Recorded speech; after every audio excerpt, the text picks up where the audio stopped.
자, 오늘 이제 로마서 15장은 우리가 마지막 절을 봤던 것처럼 너희에게 평강의 하나님께서 너희 모든 사람과 함께 계실지어다 아멘 하면서 마무리가 되어지는 듯합니다. 제가 로마서를 이제 구조가 어떻게 되는지 정리를 해드릴 때 말씀을 드렸던 것처럼 이제 이 이후에 16장은 이제 사람들을 추천하는 이야기들이 되어져 있고 내용상은 15장이 이제 마지막이 되겠죠. 근데 그 마지막을 우리가 함께 보는데 이제 사도 바울이 이 로마서를 쓴 이유와 목적이 여기에 이제 고스란히 다 이제 이야기를 해주고 있습니다. 당연히 이유와 목적 그 알맹이는 우리가 1장부터 14장까지 내용을 봤던 것처럼 로마에 있는 교회의 성도들이 제대로 그 믿음이 어떠한지 제대로 알고 또 제대로 아는 만큼 그 삶에서 그것을 그대로 적용하며 살 것을 바라는 마음에 이 편지를 이제 쓰게 되었죠. 그것이 사실은 이유와 목적입니다. 그래서 예수 그리스도를 온전히 알고 온전히 믿고 그 믿음 가운데 나아가며 살아가게 하게끔 하는 것이 이 로마서를 쓴 목적이다라고 볼 수가 있겠죠. 자, 그러면 그 이외에 다른 어떠한 사도 바울이 가지고 있는 어떤 생각들이 무엇인지 오늘 본문을 살펴보면 내용은 이렇습니다. 사도 바울이 이 편지를 쓴 장소는 어디냐면은 고린도에서 이 편지를 쓰고 있습니다. 그러면 이제 고린도면은 이 그리스에 있는 쪽이니까 그쪽에서 또 고린도라는 도시가 어떤 도시라고 말씀을 드렸어요. 항구 도시잖아요. 그러니까 로마에서 또 이탈리아에서 왔었던 사람들을 통해서 로마 교회의 소식을 듣게 되는 거죠. 그들에게 이제 편지를 쓰며 그들이 온전한 믿음 가운데 나아가고 그들이 좋은 행실, 믿음의 행실을 할 것을 이제 당부하는 편지를 씁니다. 자, 그러나 지금 이제 사도 바울은 이 고린도에서만 머무는 것이 아니라 이제 어디를 가기를 소망한다고 얘기를 해요. 오늘 본문에 보면 서바나까지 가기를 소망한다. 근데 거기에 앞서서 나는 지금 여기 고린도에 있다가 어디 먼저 가야 되냐? 예루살렘에 가야 된다. 이렇게 이야기를 합니다. 25절 말씀 보십시오. 자, 그러나 이제는 내가 성도를 섬기는 일로 예루살렘에 간다. 자, 그 예루살렘에 가는 이유는 뭐냐면은 이런 마게도냐와 아가야 사람들이 예루살렘 성도 중 가난한 자들을 위하여 기쁘게 얼마를 연보하였기 때문이다. 사실은 내가 이곳에 가는 것은 내가 지금 여기 고린도에서 편지를 쓰는데 이 지역에 있는 사람들이 연보를 했다. 헌금을 했다. 근데 이 헌금한 이유는 뭐냐? 예루살렘 교회의 성도들이 지금 매우 힘들고 어려운데 이들을 위하여 헌금을 해서 내가 가져다 준다. 근데 이 헌금을 하는 것은 이전에 예루살렘 교회에서 복음을 전할 수 있도록 고린도에 물심양면으로 많이 도와줬죠. 마게도냐와 아가야 이 지역에. 그것을 사실은 서로 일면식도 없는 것이 맞다라고 보는 것이 우리는 그것을 그렇게 인식을 해야 돼요. 왜냐하면 일면식이 없죠. 당연히 그냥 편지로서만 이야기로서만 전해들었지 한 번도 본 적이 없어요.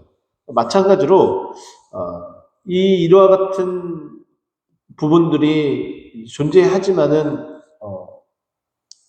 서로 간에 사랑하고 또 섬기고 하는 어떤 그런 마음으로 저들이 우리를 보지 못하지만은 복음을 전하고 복음을 전해주고 또 필요를 채워줬던 것처럼 그들이 힘들다면 이제 우리가 반대로 해야 되는 것이 마땅하다라고 여겨져서 헌금을 했고 또 그렇게 헌금을 가져다 주는 그 역할을 사도 바울이 지금 하고 있는 거예요.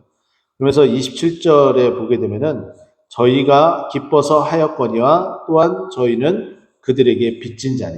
그러니까 여기서 빚졌다는 것은 이미 복음과 도움을 이미 받은 바가 있는데 지금 현재 마게도냐와 아가야에 있는 이 성도들이 지금 이렇게 연보를 내서 내가 예루살렘에 가는 이 과정에 대한 이 헌금한 이것들은 지금 너무나 기쁨 가운데에 또 감사한 가운데에 이렇게 한 것이다 라고 이야기를 하죠. 이거는 사실은 이제 부차적인 이야기고 왜 이야기를 이제 했느냐 여기 보게 되면은 27절 말씀이죠. 만일 이방인들이 그들의 영적인 것을 나눠 가졌으면 육적인 것으로 그들을 섬기는 것이 마땅하니라. 이 이야기를 하는 이제 말은 왜 이야기를 하냐면은 사도 바울은 사실은 텐트 메이커를 하면서 자신의 필요를 스스로가 벌어서 하고 있지만은 사실은 좀 한계가 있게 됩니다. 왜냐하면 이방인 떠돌이가 갑자기 와서 거기서 일하는데 사람들이 그 일을 맡겨주는 것이 그렇게 쉽지 않기 때문이에요. 어느 정도 긴 시간 동안에 거기서 거주하게 되면은 사람들이 인정을 받고 일을 맡겨주지만, 자, 그러면 이제 로마에 가게 되면 로마에 머물다가 거기서 무한정 오랜 시간 머물지 않고 사도 바울이 이제 어디로 가겠다라고 마음을 먹은 거예요? 서바나로 가겠다라고 마음을 먹었잖아요. 그러면 서바나로 갈 때에 그 여비가 분명히 필요하단 말이에요. 자, 그러면 그 여비의 충당을 본인도 준비를 하겠지만은, 여기 오늘 말씀 보게 되면은 24절 말씀이죠. 이는 지나가는 길에 너희를 보고 먼저 너희와 사귐으로 얼마간 기쁨을 가진 후에 너희가 그리로 보내주기를 바람이라 하고 이야기를 해요. 그러면 당연히 필요한 재정이나 또 기도나 이런 것들을 통해서 나아가야 되잖아요. 그런데 이렇게 해서 주는 것들은 성도 간에 서로 사랑으로 은혜를 나누는 것이다 라는 것을 이야기해요. 내가 너희에게 와서 복음을 전하고 또 그 은혜를 나눈다면 너희는 마땅히 그 은혜 복음을 전하고 그렇게 나눈 것들을 너희가 보답할 수 있는 것은 당연히 영적인 것으로도 보답할 수 있지만은 육적인 것, 이렇게 연보나 헌금을 통해서도 함께 보답하며 서로 사랑을 나눌 수 있는 것이다. 이 이야기를 하고 싶어서 사실은 본인이 예루살렘으로 가고 예루살렘에 가는 이유가 무엇인지에 대해서 이렇게 구구절절 이렇게 이야기를 한 겁니다. 자, 그러면 지금 현재 사도 바울이 로마로 간다. 그럼 로마에서 서바나, 여기가 어느 정도 이제 거리인지 우리가 이게 쉽게 와닿진 않아요. 육로로 가는 경우와 해로로 가는 경우 두 가지를 찾아볼 수가 있는데요. 이탈리아는 여러분들이 한 번쯤은 지도를 이렇게 보셨다면은 아시겠지만은 긴 부츠, 긴 장화처럼 이렇게 신발이 이렇게 길게 이렇게 내려져 있습니다. 그래서 그 신발 그 압축이라고 그러죠. 그 압축 거기에 이제 큰 섬이 하나가 있는데 그게 뭐 이탈리아의 그 유명한 시칠리아 섬이라고 이야기를 하고 그리고 로마에서 가장 가까운 이 지중해 서바나 쪽으로 흐르는 그 지중해 바다 쪽에는 사르데냐라는 큰 섬이 있습니다. 또 이탈리아에는 또 가장 유명한 휴양지로 유명한 하나의 섬이 있는데 평생 한번 가봐서 거기서 휴양하는 것도 매우 좋을 듯한데 한 번쯤은 들어보셨을 거예요. 음료수 이름 때문에 카프리라고 들어보셨죠? 카프리선 음료수가 있죠. 근데 이탈리아 로마에서 남부 쪽으로 좀 내려오면은 우리 국가대표 선수 중에 김민재 선수가 있는데 그 선수가 뛰었던 이탈리아 나폴리라는 도시에서 조금만 내려오면은 카프리라는 섬이 이렇게 있어서 그 지중해 그 아름다움을 다 담고 있는데 어쨌든 로마에서 배를 타고 헤로를 가게 되면은 이 사르데냐라는 섬을 지나서 꽤 오랜 시간 지나야지 스페인에 도달하게 됩니다. 육로를 가게 되면은 11시 방향으로 로마에서 11시 방향으로 북서쪽으로 좀 올라가다 보면은 스위스와 프랑스 국경 지대가 이렇게 있는데 거기서 오른쪽으로 가게 되면 스위스가 되고 왼쪽으로 가게 되면 프랑스 쪽으로 이제 꺾어지는데 이렇게 프랑스 쪽으로 해변길로 따라서 쭉 걸어가면은 프랑스를 지나서 다시 7시 방향으로 남서쪽으로 다시 이제 내려와야지 서바나까지 가는 길이 됩니다. 그러니까 걸어서 육로를 통해서 간다라는 것도 굉장히 쉽지 않아요. 그러니까 이렇게 긴 여정들을 가는 데 있어서 필요한 그런 여비들, 필요한 충당해야 될 일들이 굉장히 많았기 때문이죠. 그래서 23절 보게 되면은 이제는 이 지방에 일할 곳이 없고 또 여러 해 전부터 언제든지 서바나로 갈 때에 너희에게 가기를 바라고 있으니 한 과정 가운데 나는 서바나로 가는데 너희에게 또 들려서 너희와 함께 이 은혜를 나누고 또 어떻게 해요? 너희들이 또 함께 이 복음을 전하는 일에 물질적으로 또 기도로서 함께 동참을 해야 된다. 이 물질적으로만 이야기하면 안 되니까 이제 오늘 이 후반부, 이 마지막 뒷부분에 가서 영적인 부분들에 대해서 이야기를 합니다. 28절. 그러므로 내가 이 일을 마치고 이 열매를 그들에게 확증한 후에 너희에게 들렸다가 서바나로 가리라. 그래서 자신이 로마에 가고 이렇게 들리는 그 목적을 이야기하는데 그 여행의 목적은 서바나로 가는 것이고 실질적으로 해야 될 그 일들은 뭐예요? 이 일을 마친다라는 것은 이 돈을 전달해 주는 일, 예루살렘에 그리고 이 열매들을 그들에게 확증한다라는 것은 믿음에 대한 그 구원의 열매를 너에게 전해주고 믿음의 확신을 들려준 다음에 이제 나는 서반으로 간다라고 이야기를 한 거예요.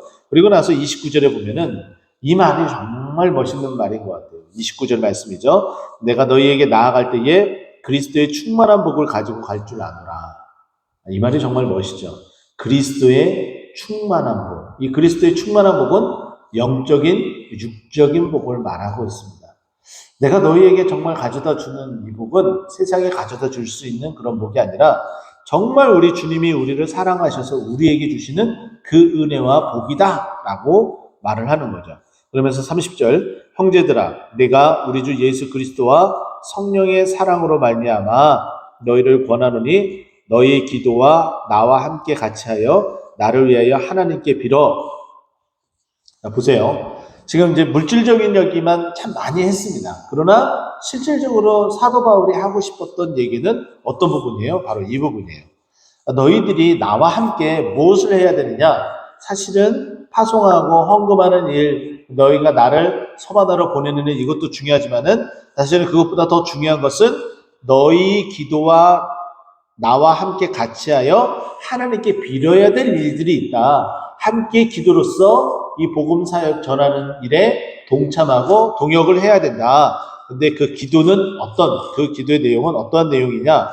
31절에 보면은 유대에서 순종하지 아니하는 자들로 건짐을 받게 하고, 먼저는 이 지역에서 유대에 순종하지 않는 자들이 건짐을 받고 구원을 받게 되는 것, 그리고 또 예루살렘에 대하여 내가 섬기는 일을 성도들이 받을 만하고, 이것을 또 서로 잘 받게 되고, 그래서 내가 하는 이 모든 것들이 잘 마무리가 되어지길 소망한다라는 것을 너희가 지금부터 나를 위해서 기도해 줘야 된다라고 이야기를 하고, 또 32절에 보면은 나로 하나님의 뜻을 따라 기쁨으로 너희에게 나아가 너희와 함께 편히 쉬고, 내가 여기에서 다시 너희에게 가게 될 때에 어떻게 해요?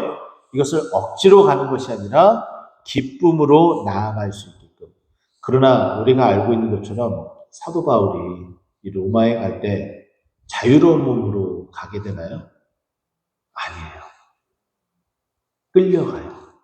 죄수로서 끌려가게 됩니다. 갇혀가게 됩니다.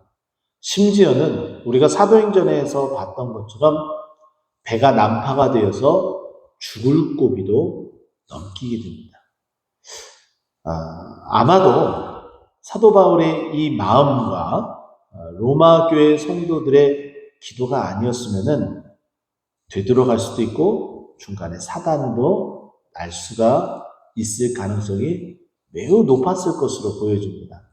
하지만은 이와 같은 마음의 준비됨과 또 기도함이 결국은 갇힘에도 불구하고 여러 어려움과 고난과 고충에도 불구하고 끝끝내 로마까지 가서 로마에 갇혀 있으며 그 힘들고 어려운 가운데서도 복음을 전할 수 있도록 한 그 모든 모습들은 결국은 여기서 이 기도, 준비됨에 대해서 나타나게 되는 거죠.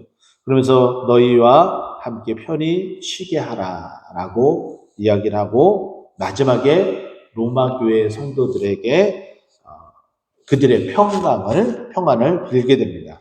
그래서 평강의 하나님께서 너희 모든 사람과 함께 계실지어다라고 하며 로마 교인들에게 쓰는 편지를 마무리하게 되죠.